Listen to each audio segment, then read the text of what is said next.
Video को like करो, share करो, सब्सक्राइब करो। सो हेलो गाइस, जैसे आपको मैंने बताया था मेरा एक कोलैबोरेशन व्लॉग आने वाला है एका ग्लोबल के साथ।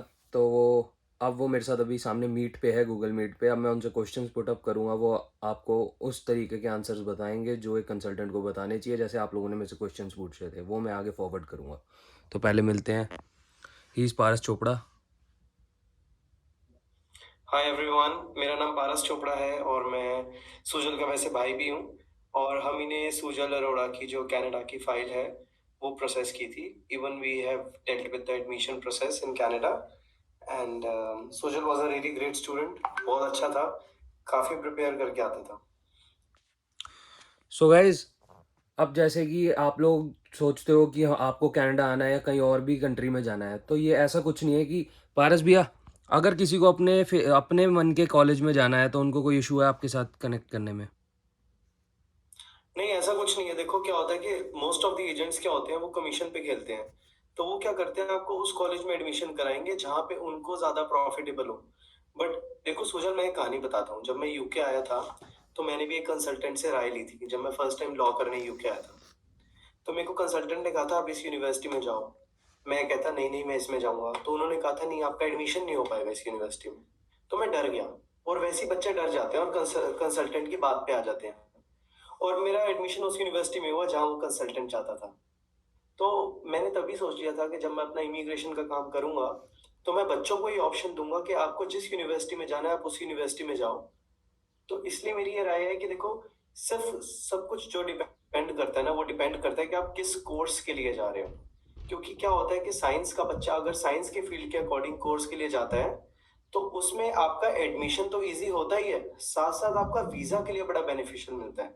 मेरे पास एक केस है बड़ा रिसेंट, जिसके 4 रिफ्यूजल है अभी कनाडा के। और तो मैंने देखा उसके रिफ्यूजल को आए नहीं, इज अ ब्रिलियंट चाइल्ड, उसके 90% से अबव मार्क्स आए हैं। और उसने साइंस फील्ड के अंदर अपना जो है आगे करियर प्रोग्रेशन देखना है। बट द प्रॉब्लम इज कि उसने बिजनेस का डिप्लोमा अप्लाई करा था कनाडा में। तो अगर आप बताओ कि अगर आप कोई अगर वीजा ऑफिसर होगे और आपने देखा होगा कि बच्चे ने साइंस फील्ड की पढ़ाई करी है और उसके एजेंट बार बार बिजनेस का डिप्लोमा डाल रहे हैं, तो क्या आप उन्हें जाने दोगे? सो गाइज, अब जैसे कि बताओ। पारस भैया ने आपको ये बताया, अब मैं इनसे एक और क्वेश्चन पुटअप करता हूँ जो मेरे पास आया था कल। तो पारस भैया, मेरे पास कल एक स्टूडेंट आया। उन्होंने करी हुई है क्लास 12th में कॉमर्स विद आईपी। उनके पास जावा और सी प्लस प्लस थी। ठीक है। हम्म। बट उन्होंने अपनी ग्रेजुएशन जो करी है, डिग्री, वो करी है बी कॉम प्रोग्राम में। तो वो चाहते हैं बाहर कोडिंग के लिए पढ़ना चाहते हैं जर्मनी में। एंड जर्मनी का उन्होंने सारा लैंग्वेज वगैरह कर रखा है, B1 तक कर रखा है, B2 भी पेपर दे देंगे कह रहे हैं। तो क्या वो आगे हम्म। अपना कोडिंग की लाइन में जा सकते हैं अगर उन्होंने B.Com कर रखा है डिग्री में? तो देखो, वो ऑफ कोर्स कोडिंग की लाइन में जा सकते हैं, बट वो फुल फ्लैश एक आईटी डिग्री में नहीं जा सकते। कि अगर आप कहो कि उन्हें बीटेक करनी है तो वो ऐसा नहीं कर सकते। बट अगर उन्हें डेटा एनालिस्ट बनना है और अगर उन्होंने डेटा की कोडिंग लाइन में जाना है तो स्पेशली वो इस कोर्स के लिए जा सकते हैं Germany, that's not any problem. Unless also we need to provide all the documents that the person has done Java और उसके इतने मार्क्स आए हैं, ताकि यूनिवर्सिटी को ईजमेंट लगे कि हाँ भाई एक लेजेंड बच्चा है और ये पढ़ना चाहता है बाहर। तो इसलिए वो जा सकता है कोडिंग के लिए, दैट्स नॉट एन और इशू। मास्टर्स करने इस चीज़ में? मास्टर्स करने तभी जा पाएगा अगर उसके पास ग्रेजुएशन की डिग्री होगी। यही उन्होंने मेरे से पूछा था, मास्टर्स का। सो गाइज, अब एक अगर और। उसके पास ग्रेजुएशन डिग्री है कोडिंग से रिगार्डिंग, जिसने मान लो उसने डेटा एनालिस्ट करा है इंडिया से और उसके पास उसकी डिग्री है, तो मास्टर्स करने जा सकता है या बिजनेस एनालिस्ट करने वो जा सकता है Germany, that's not a problem. Same field होनी चाहिए सोजल। ओके। सो गाइज, अब आपको एक क्वेश्चन तो क्लियर हो चुका होगा कि जो भी कोर्स आपको आके यहाँ पे सिलेक्ट करना है वो सेम कोर्स का करना है जो आपने स्टार्टिंग से करा है, स्कूल से, कॉलेज से। और अगर +2 के बाद आ रहे हो तो यहाँ पे आके जो भी आपका स्ट्रीम से रिलेटेड था उससे, इससे आपकी वीज़ा लगना काफ़ी ईजी हो जाता है। अब अदर देन दैट, मेरे पास एक क्वेश्चन पुट अप हुआ था भैया कि एक बच्चा है, उसने क्लास 12 तक कंप्लीट किया हुआ है बट उसके क्लास 10th और 12th के बीच में गैप है। तो उसको वीज़ा में इशू आएगा? नहीं, अगर उसका गैप को अच्छे से कवर करा जाए। देखो यूजुअली क्या होता है कि अगर मान लो कि बच्चे का माँ से बड़ा लगाव था और कोविड में उनकी मदर पास्ट अवे हो गई और जिस कारण वो पढ़ाई नहीं कर पाए तो उन्होंने एक ईयर का गैप लिया। तो ऐसे जो जितने भी विदेश कंट्री है मतलब ये सारे समझते हैं कि एक मेंटल प्रॉब्लम है, इससे बच्चे को पढ़ाई में थोड़ा गैप चाहिए होता है, तो ये कवर किया जाता है। अनलेस एंड अनटिल बच्चे क्या करते हैं कि सोशल क्या करते हैं बच्चे के ओपन से जैसे क्लास 10th जो हुँ, करी हुँ, उन्होंने हुँ। नॉर्मल स्कूलिंग से करी यस, यस। और उन्होंने फिर क्या करा 11th भी नॉर्मल स्कूल से पढ़े, 12th उन्होंने अपनी ओपन से दे दी। हुँ। उसमें क्या करते हैं 1 साल का गैप होता है पर पेरेंट्स से इंडिया में हमेशा पेरेंट्स की यही मेंटालिटी रहती है कि बच्चे का पढ़ाई पे गैप ना आए। पर अगर गैप भी है तो वो भी कवर हो सकता है बट ऐसी चीज़ मत करो कि अगर आप ओपन से अगर आप उससे कर रहे हो, हुँ, हुँ, हुँ। आप रेगुलर स्कूल जा रहे हो और उसके बाद एकदम आप ओपन से करते हो। So that's can be a problem. But the visa officer should always satisfied with your application. मैं आपको फिर बताऊँगा ये बात कि कॉलेज तो एडमिशन दे देगा क्योंकि उसका आपसे रिलेशन सिर्फ़ फीस का है। बच्चे कह रहे थे ना हमारा ऑफर लेटर भी आया, हमने जीआईसी भी पे कर दिया, हमने सारी वो चीज़ें कर दी, बट फिर भी हमारा वीज़ा नहीं लगा, बिकॉज़ वीज़ा ऑफिसर सैटिस्फाइड नहीं है। कॉलेज को तो उसके फाइनेंशियल गेन्स हो ही रहे हैं और एजेंट को उसके फाइनेंशियल गेन्स ऑलरेडी पहुँच जाने अगर आप वहाँ पहुँच जाओगे और वहाँ पढ़ोगे, उसके 6, 7, 8 महीने बाद एजेंट को उसकी कमीशन मिल जाएगी, उससे आपसे क्या रिलेशन? तो इसलिए ये थोड़ी-सी चीज़ें रहती हैं, इसका ध्यान रखना पड़ता है that visa officer should always satisfied with your file. Okay. So अब ये वाला क्वेश्चन भी एक से पुट अप था, वो भी क्लियर आउट हो चुका है। अब आप जानना चाहोगे कि जीआईसी क्या होती है? तो जीआईसी का भी एक बार आपको एक छोटा-सा रिव्यू देते हैं। सो पारस भई तो जीआईसी क्या होती है? जीआईसी जीआईसी के बारे में बताऊं तो जीआईसी क्या होता है गारंटीड इन्वेस्टमेंट सर्टिफिकेट। तो हर एक कंट्री की अपनी वीजा रेगुलेशंस होती है जैसे यूके जब आप आते हो तो उसमें कहते हैं कि आपको आपके बैंक में लिविंग कॉस्ट इतनी शो होनी चाहिए। तो वैसे कनाडा के लिए जीआईसी बनाया गया है which is guaranteed investment certificate. जैसे स्कॉशिया बैंक वगैरह में आप लोग जीआईसी खुलवाते हो। कनाडा के वीजा दो कैटेगरी के होते हैं, एक तो एसडीएस कैटेगरी होता है which is student direct stream, एक नॉन एसडीएस कैटेगरी होता है। एसडीएस कैटेगरी में ये होता है कि अगर बच्चे के आइल्स के एग्जाम में 6.5 बैंड ओवरऑल आए हैं with not less than 6 in any of the each, चार मॉड्यूल्स होते हैं आइल्स के, किसी एक में 6 से कम नहीं होने चाहिए, मतलब एक पे 6 एक्सेप्टेबल है।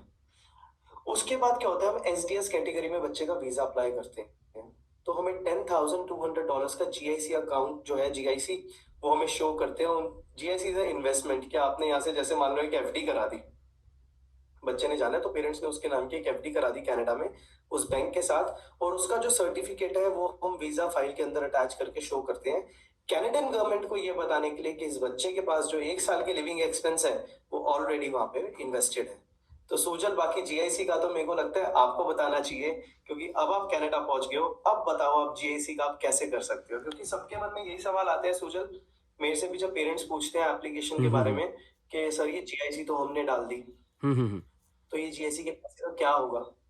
मेरे को तो पता है क्या होगा, पर आप बताओ क्या होगा? सो गाइस अब जो जीआईसी का आपको एक शॉर्ट रिव्यू तो मिल चुका है। मैं अपनी जीआईसी एक्टिवेट करवा के आया हूँ कल। तो मुझे उसमें मिले हैं टू अब जैसे ही मैं आया हूँ तो फर्स्ट मंथ में मिलते हैं $2000 जिसमें मेरे को $1000 मिले मेरे डेबिट कार्ड में, 1000 उन्होंने मेरे सेविंग्स अकाउंट में डाल दिए हैं। तो ये तो $2000 हो गए। अब बाकी के जो $8000 हैं वो आपको मिलेंगे पार्ट्स में 11 मंथ्स के लिए। $670 समथिंग होते हैं, ऐसे ही होते हैं। और फिर जो एंड में जितना भी अमाउंट बचता है जैसे थोड़ा लेफ्ट ओवर रह जाता है नेसेसरी अमाउंट के बाद, तो वो आपको तब मिल जाता है। तो ये आपका हो जाता है जैसे यहाँ पे अगर आपको काम नहीं मिला, अभी मुझे भी नहीं मिला है, मेरे को बस 8 दिन ही हुए हैं, बट उसके बाद भी अगर आपको रेंट निकालना है तो रेंट और फूड और शायद से प्रेस्टो का भी, तो इतने में वो चीज़ निकल जाती है जितना मुझे पता है।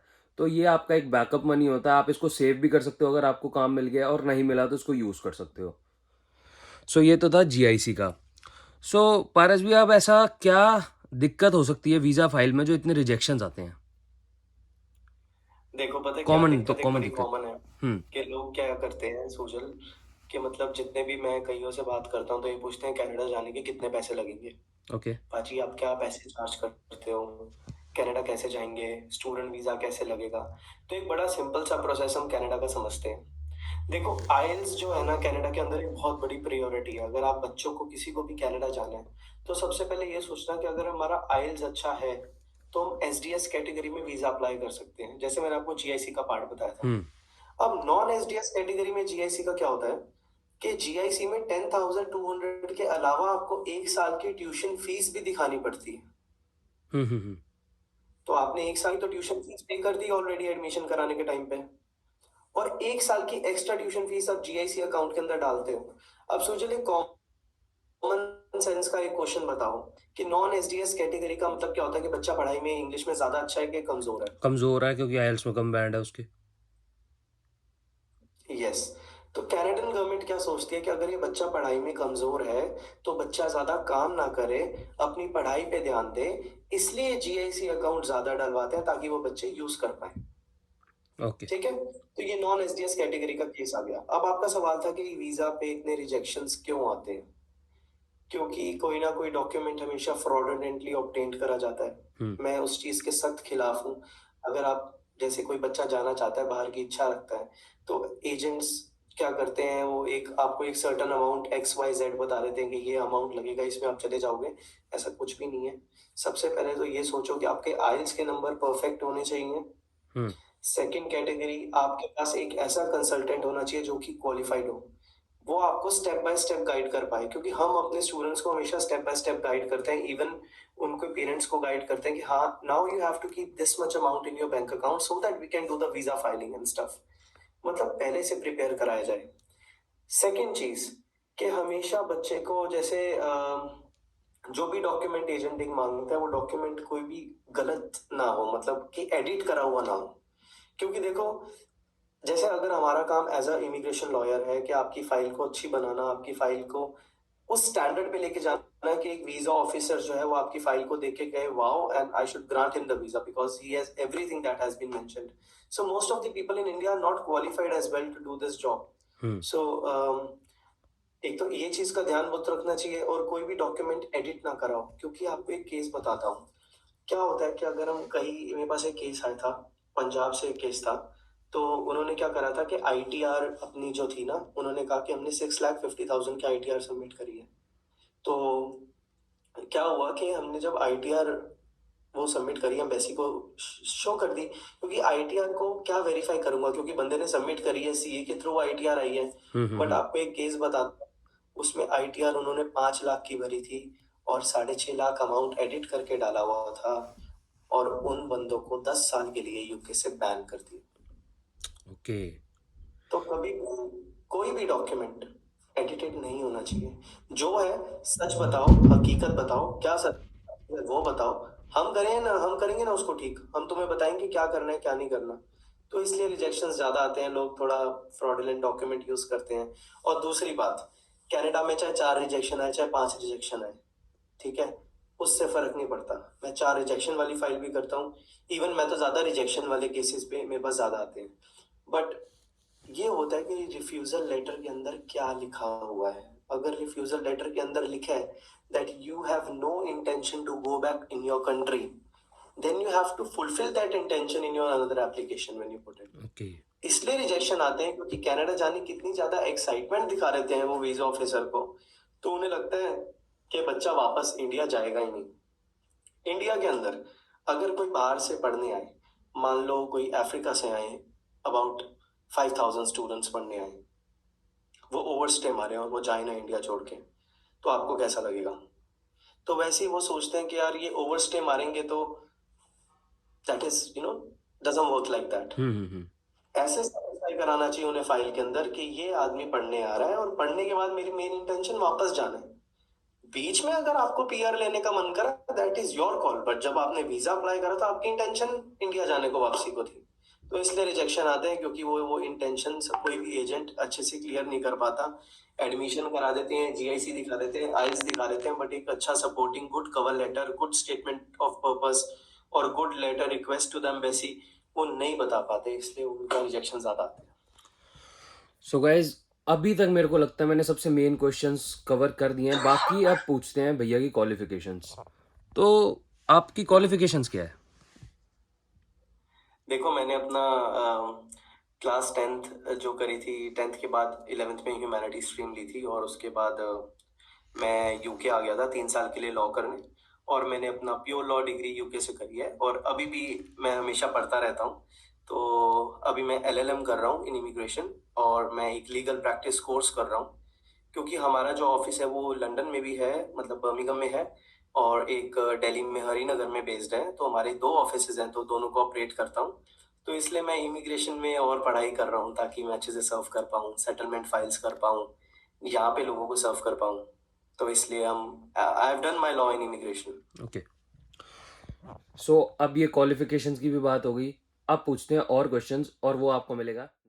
सो गाइज़ यहाँ पे मैं नंबर भी डाल दूँगा, व्हाट्सएप नंबर भैया का, और मेरा रेफरल कोड मतलब रेफरेंस दे देना, सूजल नाम ले लेना। तो आपको ऑन द स्पॉट कॉन्टैक्ट हो जाएगा उसी टाइम। बढ़िया से बिल्कुल आपका कंसल्टेंसी होएगी। बाकी आप लोगों की मैंने यहाँ पे बात करा दी है, और जो भी क्वेश्चंस हो वो कमेंट बॉक्स में लिख दो, या फिर मेरी इंस्टा आईडी मैं दे दूँगा यहाँ पे, सूजल अरोड़ा लिख दूँगा, वहाँ पे आप लोग मेरे को कॉन्टैक्ट कर सकते हो। वहाँ वो क्वेश्चंस मैं अगली वीडियो में पुट अप करूँगा। Thank you for right now, like and subscribe. Video को लाइक करो, शेयर करो, सब्सक्राइब करो, बिकॉज़ ये बच्चा बहुत ही इंटेलिजेंट है, बहुत मेहनत कर रहा है आपके लिए वीडियो बनाने के लिए। इवन मुझे भी सिखाता है कि व्लॉगिंग कैसे करनी है, ये बहुत एफर्ट कर रहा है। प्लीज़ अगर इसकी वीडियो और इसके कंटेंट को अगर आपको थोड़ा भी पसंद आया हो, तो प्लीज़ इसकी वीडियो को ज़रूर सब्सक्राइब करना। He is doing good for himself.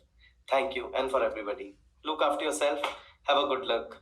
Paras Chopra from एका ग्लोबल। Thank you.